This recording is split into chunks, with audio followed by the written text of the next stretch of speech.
I want to show you in this video what I'm doing. I'm going to make a watch band. I have a watch that actually belonged to my husband, and it has a metal Twistiflex type band on it, but the band is broken and I'm having trouble getting the parts for the end of the band to fit on the watch. And I figured I have to order them from China. It's going to take like 3 or 4 weeks to get here. In the meantime, I'm going to make a watch band. So his watch is, the band lug is 20 millimeters wide. I'm pretty sure it's 20. I'm going with this as for 20 millimeters. This is a very simple bead loom that you may remember from camp, Boy Scout camp, Girl Scout camp. Simple bead loom, and it's long enough. This watch is going to be adapted for me to wear, so I have to make sure I have enough room to sew a watch band that will fit me. So it's going to be about 7.5 inches, which is long enough for me to, when it's finished, turn under like 1/4 of an inch or however long, and stitch that, and it's going to be like a ribbon watch band. And if you want to be productive and want small sewing projects, this is perfect. And I'm using embroidery floss, which is about $1 a skein. And each skein has 8 yards, generally, of cotton. So I'll show you the watch in a minute. It's a nautical, expensive watch, but I want to pick up on the nautical theme. So I'm making the base color. I'm going to weave this. The base color is white. I'm probably going to use red and blue and pick up on the red, white, and blue of the nautical watch. So 20 millimeters is 13 warp threads. But I know when I go to weave this, because I'm going to use regular weaving, that it's going to pull in a little bit. So I'm going to add at least 2 extra warp threads to adapt for pulling it in. You can make it narrower than the lug is, but the closest you can get to that 20 millimeters is better, and all weaving pulls in a little bit. So I'm just going to add 2 extra warp threads and then tie this off. And to do this, put a slip knot one end here, run the floss up over the top through a corresponding spring groove around this one and back and forth. Very simple to warp these looms. Now here's the watch. This is a Del Mar. I don't know if that'll focus in on. Those are all nautical flags. And it's got a gold and silver case. It's a nice substantial watch. So the first thing I want to do is make sure, and I'm just about 2 warp threads wider than I need it to be. There's the current watch band, and these clips on the end.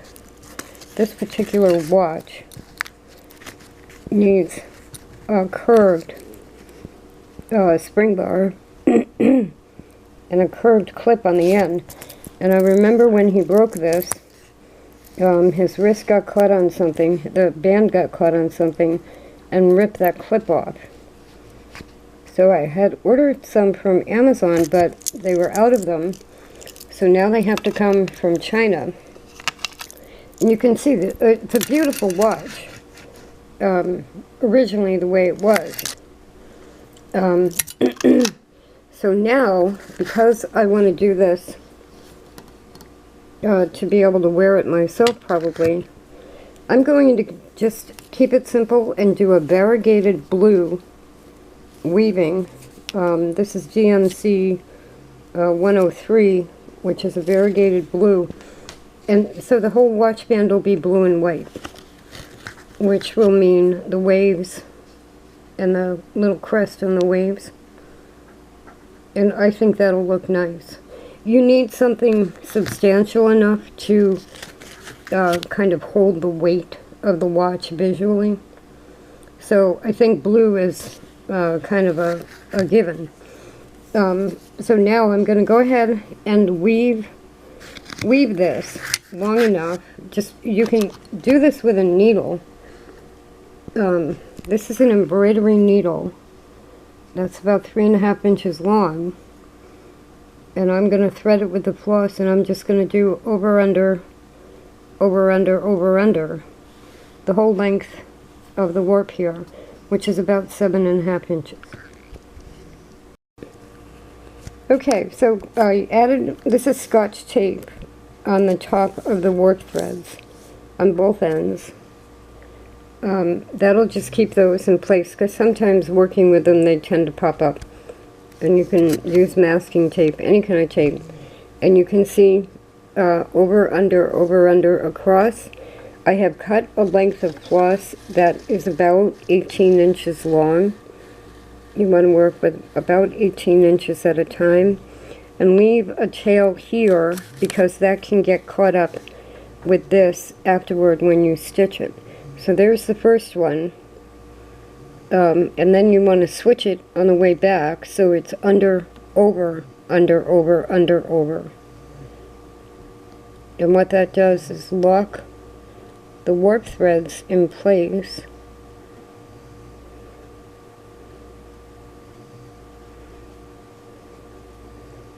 You see that? And you'll end up with a woven watch band. Now you don't want to pull each thread too tight, and I'll show you why. If you pull it too tight, you're going to end up with mostly white showing. You want to make sure you get that even weave look of the blue and the white, and to push it together, you can either use a regular black plastic hair comb that are probably under $1 at a drugstore, or your needle, and just push it tight together. And then you just want to continue weaving for the length of the 7 inches, and as you go, pushing it together, keeping it tight and even. And I'll probably move all of this down closer to here because I want to get as much length as possible out of that. So how does this measure right now with 20 millimeters? And right now it's at about 19. So that's what you have to keep an eye on as you're weaving, is your goal width. Now one other thing I want to mention before I go ahead and just do this is any bead weaving charts that you have, you can use to make designs. So this is 15 warp threads. So any bead weaving design that is 15 beads across. So if you wanted to make a thunderbird, if you wanted to make a flower, if you want to make a turtle, you look for a bead weaving chart with the same amount of warp threads you have, and I could put like turtles on the watch band, or flowers. I have an African violet flower. So you see how this is a wonderful small sewing project. I don't know how long it's going to take me to make this one. This is just plain blue and white. But when we get to the sewing, I'll be taking this off of here. I'm going to use a very fine stitch to sew the end there, and then probably, I haven't worked it out yet, probably sew it here and give myself a piece of fabric to loop in a loop so that the spring pin of the watch is just going through a loop. I think this is going to be very simple to do. Now I just want to mention, if you do end up doing bead weaving patterns, what you're actually going to be doing is using more than one needle and thread color at a time. So if I wanted to add red here, let's say 3 or 4 warps of blue, then red, I simply bring in the red from the side, and it's like with knitting, you're adding a color for intarsia knitting, but bring the red in, and you'll see both of them for like 3 or 4 warps.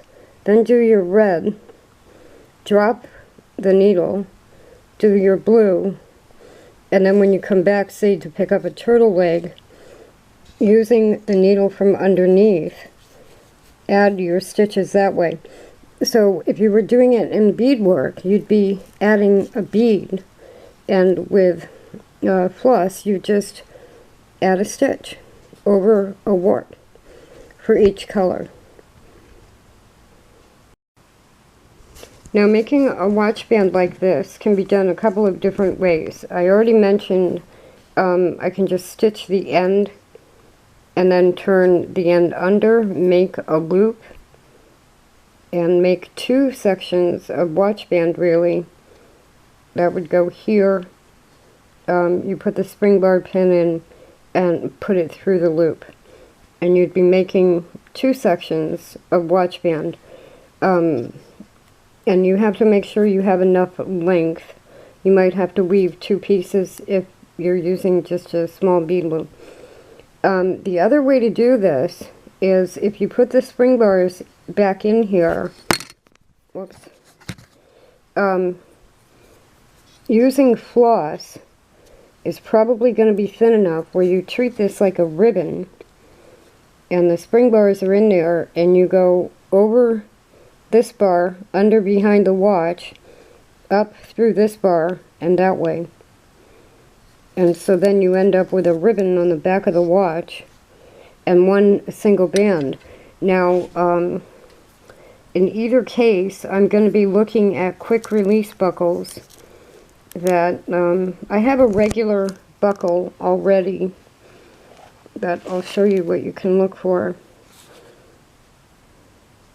So this is narrower than the watch band will be, but I can basically stick this pin up through the watch band, bring it up through here, stick the pin in, bring it down, and sew this on the end, one end of a watch band.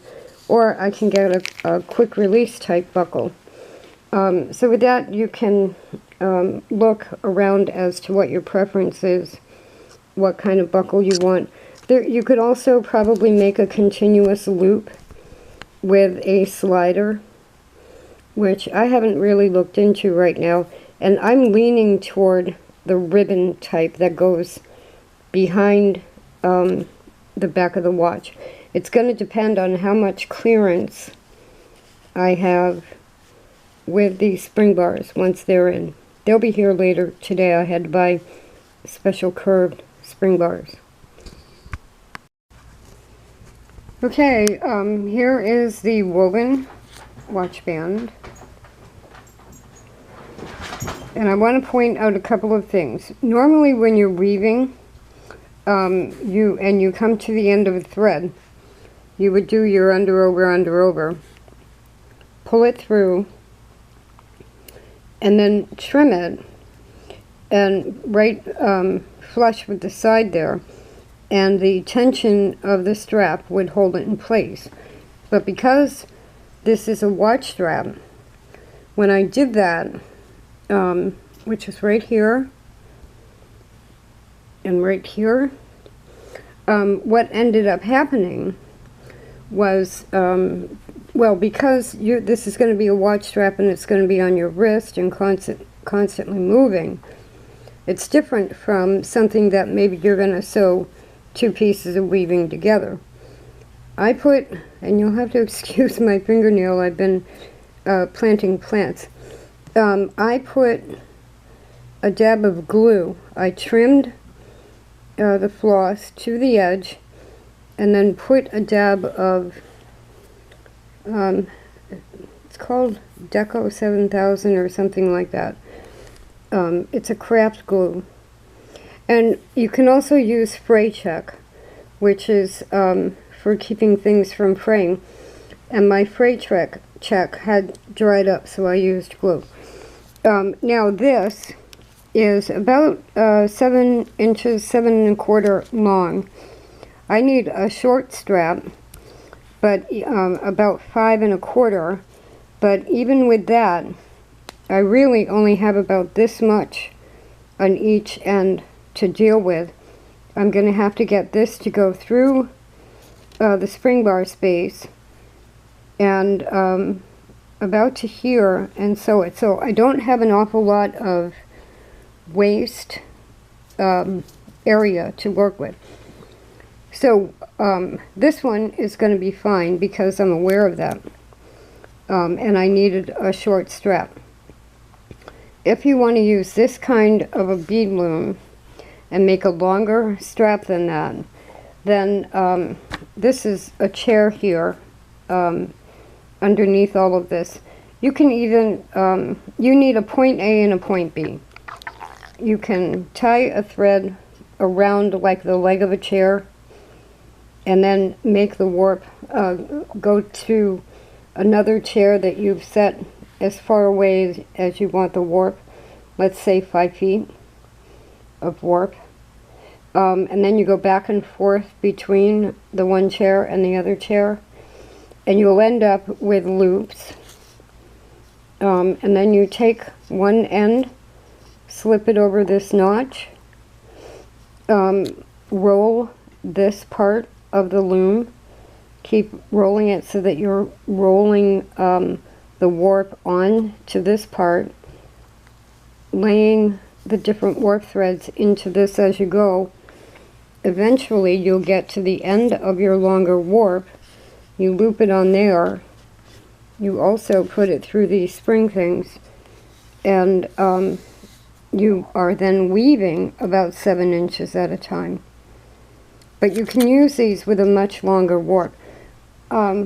I think the longest I got before was about 3 feet.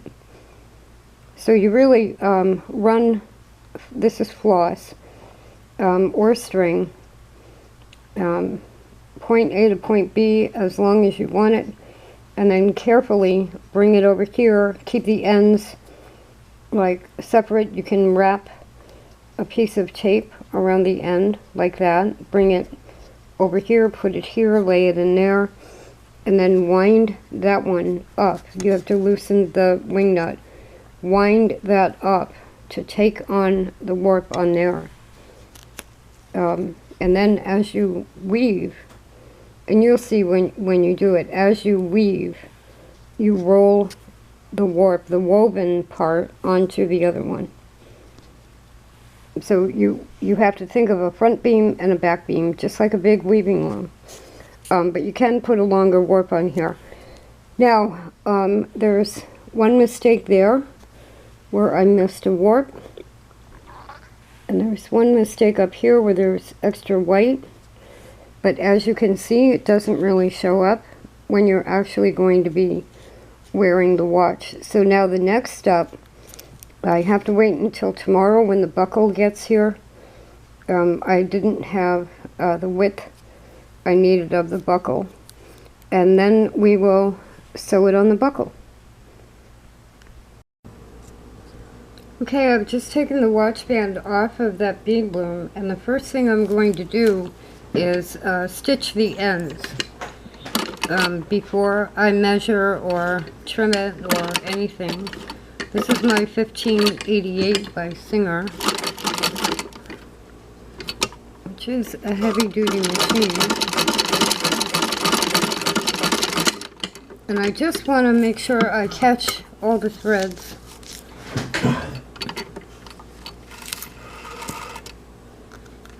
At the end, even in just handling this, between now and tomorrow when the buckle gets here. Very simple to do. Just stitch the ends like that. You can see that line right there. While I'm waiting for that buckle to arrive to sew the watch band I already made today, I thought I'd show you an Ojibwa loom set up for a long warp. This is set up with a warp bar, and I used a pencil, and a continuous warp of about 56 inches, which should give me about 8 watch bands. Very easy to set up. I believe you have directions that come with them. And these are string heddles, and I just used big thick yarn. And you pick up, when you pick this up, you're picking up 5, I have 11 warp threads here.